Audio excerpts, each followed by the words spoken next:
ओम साईराम. मी प्रियंका. मी आज लेखक श्रीयुत वीरेंद्र ज्योतिंद्र तरखड यांनी लिहिलेले पुस्तक ज्याचे नाव आहे श्री साई स्वानुभव तरखडांचे. श्री वीरेंद्र तरखड यांनी वडिलांच्या स्वानुभवाची ही लहानशी दोरी श्री साई भक्त वाचकांपुढे ठेवली आहे. ह्या पुस्तकाची प्रस्तावना श्री म्हाळसापत्नी यांचे नातू श्री मनोहर मार्तंड नागरे यांनी दिली आहे. श्री साई सच्चरित्रातील 9वा अध्याय तरखड कुटुंबावरच आहे. हे साई भक्तांसमोर विशद करणे अगत्याचे आहे. मी फक्त पुस्तकाचे वाचन करून ते अनुभव साई भक्तांपर्यंत पोहोचवणार आहे. मी माझी ही छोटीशी साई सेवा श्री साई बाबा आणि आपण सर्व साई भक्त यांच्या चरणी अर्पित करीत आहे. ओम साईराम.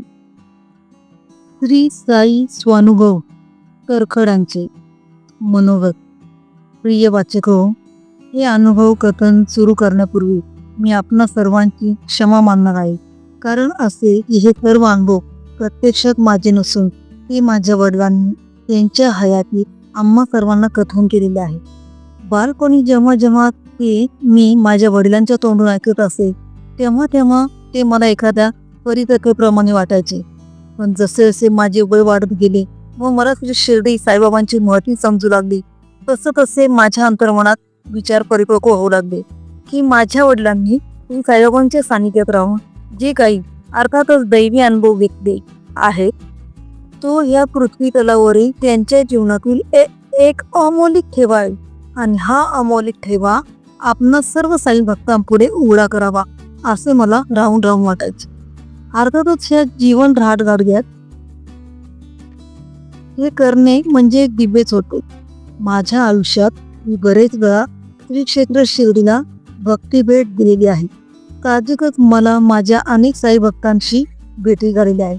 प्रथम भेटीत अर्थातच एक प्रश्न प्रामुख्याने विचारला जायचा की तुम्ही साई भक्त आहात का. मला उत्तर देणे फार जड जायचे, पण मी प्रांजळपणे त्यांना सांगायचो की ह्या प्रपंचाच्या जंजाळात जो पडतो तो ईश्वरावरची जी भक्ती प्रदर्शित करतो ती स्वार्थीच असते आणि त्या अर्थाने मला स्वतःला साई भक्त म्हणून घेण्यात जरा अडचणच वाटते. मग साहजिकच पुढचा प्रश्न उपस्थित व्हायचा की मग तुम्ही शिर्डीत काय करता. मी मग त्यांना सांगायचो की श्री साईबाबांचे व आमच्या घराण्याचे फार जवळचे हृदयबंध जोडलेले आहेत. त्याला मुख्यत्वाने कारणीभूत व्यक्ती म्हणजे माझी आजी, म्हणजे माझ्या वडिलांची आई, माझे वडील ज्योतिंद्र रामचंद्र तरखड व माझे आजोबा रामचंद्र आत्माराम तरखड.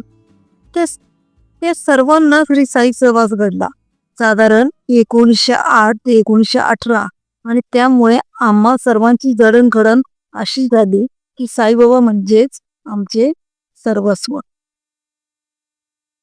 अर्थातच समोरची व्यक्ती विचारायची की तुमचा एखादा तरी अनुभव सांगा. मग न राहून मी त्यांना आमच्या वडिलांनी कथन केल्याप्रमाणे त्यावेळी जो सुचेल तो अनुभव शिर्डीच्या लेंडीबागेतल्या बाकावर बसून निवेदन करायचो. प्रत्येक वेळी अनुभव कथन संपल्यावर त्या व्यक्ती माझ्या पायाला स्पर्श करून मला नमस्कार करू लागत. मला मात्र अतिशय गैरवरून येईल.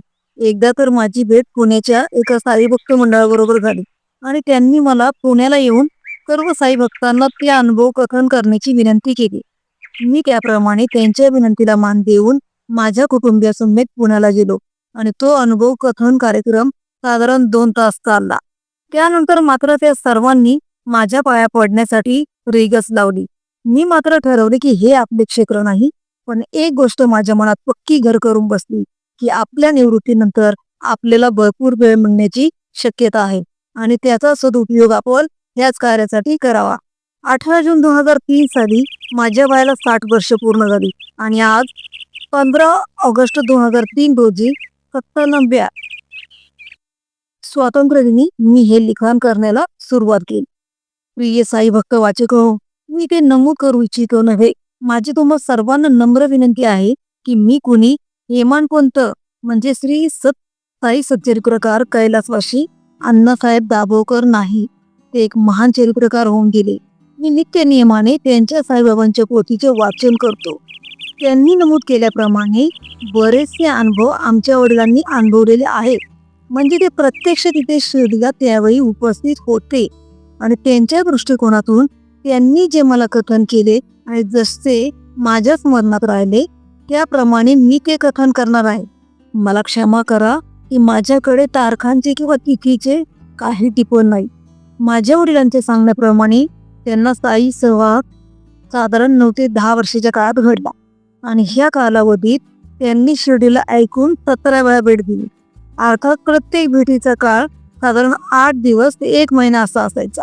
आणि ह्या कालावधीत त्यांनी श्री क्षेत्र शिर्डी येथे जे काय अनुभवले ते खरोखर अद्भुतच. मला राहून राहून असे वाटते की हे सर्व त्यांनीच लिहून ठेवायला पाहिजे ते.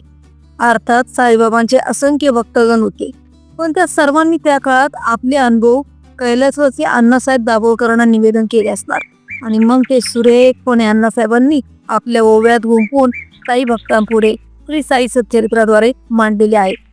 अर्थात अण्णासाहेब अतिशय विनम्रपणे म्हणतात की ते साईबाबांनी त्यांच्याकडून लिहून घेतले. तुम्हा सर्वांना शंका येईल की मग माझ्या लिहिण्याचे प्रयोजन काय? प्रिय साई भक्त वाचक हो, या कथनाद्वारे मला फक्त आमची साई प्रीती आणि साई पोटी आमची श्रद्धा व्यक्त करायची आहे. आज साईबाबांचे लाखो करोडो भक्त आहेत आणि अर्थातच त्यांच्या अनुभवही तसेच असणार, ज्या कारणाने त्यांची श्रद्धा श्री साई चरणी दृढ झाली असणार. माझे हे लिखाण मी माझ्या समाधानासाठी करीत आहे आणि माझी तशी उत्कट इच्छा होती.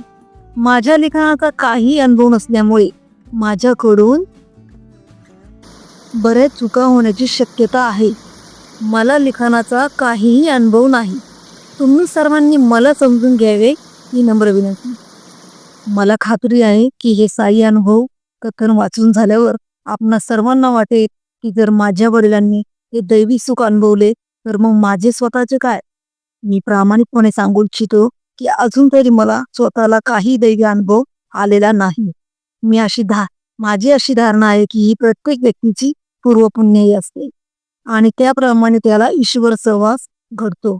माझ्या वडिलांच्या बाबतीत म्हणायचे तर त्यांनी हे सर्व त्यांच्या वयाचे साधारण 14 वर्षापासून ते 25 वर्षापर्यंत साई सान्निध्यात अनुभवले आणि मी जे काही कथन करणार आहे ते मी स्वतः प्रत्यक्ष अनुभवलेले नसले तरी ते दैवी अनुभव घेतलेल्या माझ्या वडिलांचे स्वानुभव कथन आहे.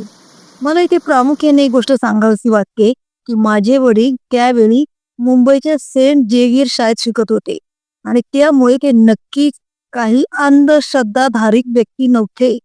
त्यांचे अनुभव वाचून एक शंका दूर होईल की ते त्यांचे कपोलकल्पी म्हणजे कल्पनेतील तर नक्कीच नव्हते, कारण अशा प्रकारचे आध्यात्मिक दृष्ट्या कपोलकल्पित सांगण्याचे प्रयोजनच काय. मुख्य म्हणजे माझ्या वडिलांचे हे सर्व अनुभव त्यांनी अविवाहित असतानाच अनुभवले आहेत. मला आश्चर्य वाटायचे की असे आध्यात्मिक अनुभव घेतल्यानंतर आमच्या वडिलांनी लग्नच कसे केले.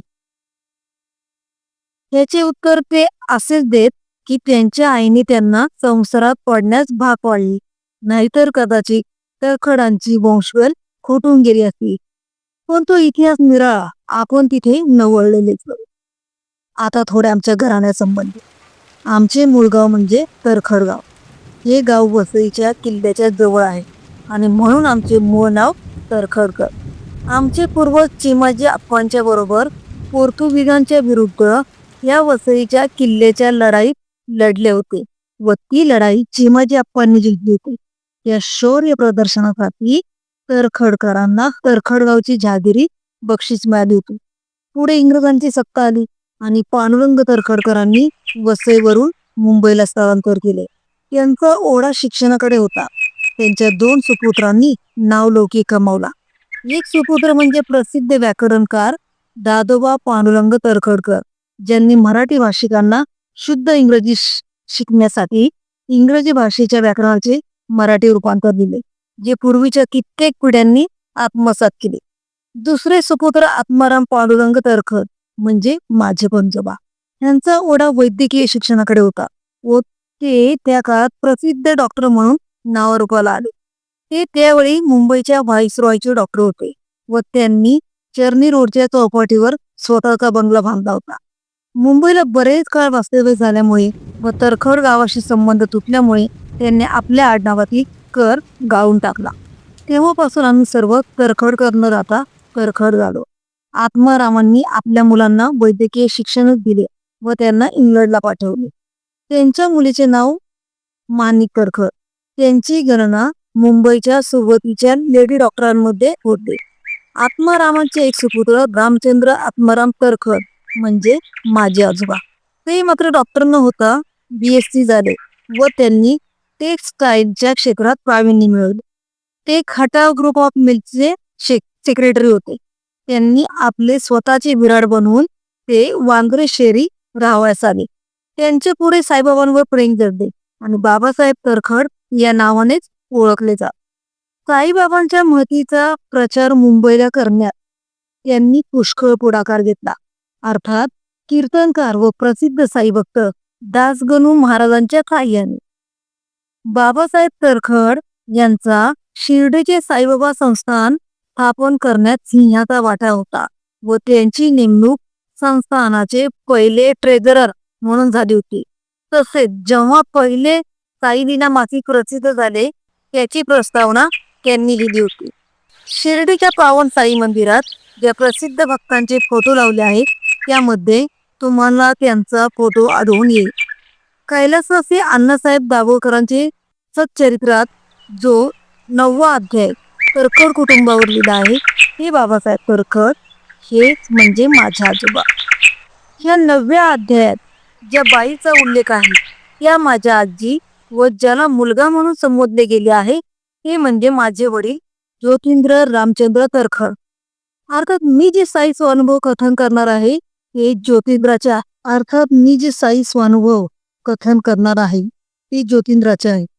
त्यांचा जन्म 5 जून 1895 सालचा आणि मृत्यू 16 ऑगस्ट 1965. मला वाटते प्रस्तुत लेखकाची ही छोटीशी ओळख देणे योग्य ठरेल.